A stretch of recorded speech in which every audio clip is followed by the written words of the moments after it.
પેલા દિવસે ફાટી ગયો, પછી બીજા દિવસે ટ્રાય કરી, ઘેર રેસીપી બનાવી, ફ્રેન્ડ સર્કલમાં બોલાવીને પીવડાવ્યું. શિયાળામાં તમે કાવો તો પીતા જ હશો, પણ આ પીણું કોઈ દિવસ ટ્રાય નહીં કર્યું હોય, ખજૂર દૂધ. આમાં તો એક તો પેલા તો દૂધ જોઈએ છે, ખજૂરની પેસ્ટ બનાવેલી હોય છે, અને ડ્રાય ફ્રૂટ વગેરે વગેરે બીજું જે એડ કરીએ એ વધારે ટેસ્ટ આવે છે. ટૂંકમાં હેલ્થ માટે પણ સારું છે અને સ્વાદમાં પણ બેસ્ટ. અને દૂધમાં ભરપૂર મીન્સ કેલ્શિયમ હોય છે. કેલ્શિયમ એટલે એ હાડકા માટે સારું, અને શુગરના લોકોને વધારે શુગરનો પ્રોબ્લેમ ના થાય એના માટે મીઠાશ એ નેચરલ જ મળે છે. તો આપણે જોયું કે સ્ટુડન્ટ છે અને પાર્ટ ટાઈમ ખજૂર દૂધ વેચે છે, તો આ સરસ આઈડિયા તમને ક્યાંથી મળેલો?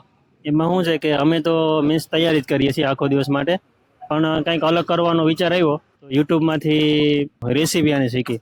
થોડોક ટાઈમ 3-4 દિવસ માટે ઘરે ટ્રાય કરી. પહેલા દિવસે ફાટી ગયો, પછી બીજા દિવસે ટ્રાય કરી, થોડોક વધારે ટેસ્ટ આવ્યો. એમ 3-4 દિવસ માટે ઘેર રેસીપી બનાવી, ખુદે ટેસ્ટ કર્યો, ફ્રેન્ડ સર્કલમાં બોલાવીને પીવડાવ્યું. તો આ હેલ્ધી રેસીપી તમારે ટ્રાય કરવી હોય તો આપણે રેસકોર્સ રિંગ રોડ ઉપર આઇકન ભવનની સામે એક્ઝેક્ટ આ ભાઈ 9 થી 12 માં ઉભા રહીએ છે, તો પહોંચી જાજો. والله خوش رقصة يا اخي دوس دوس عندي خوش فصلة يا اخي تفوز تفوز والله خوش رقصة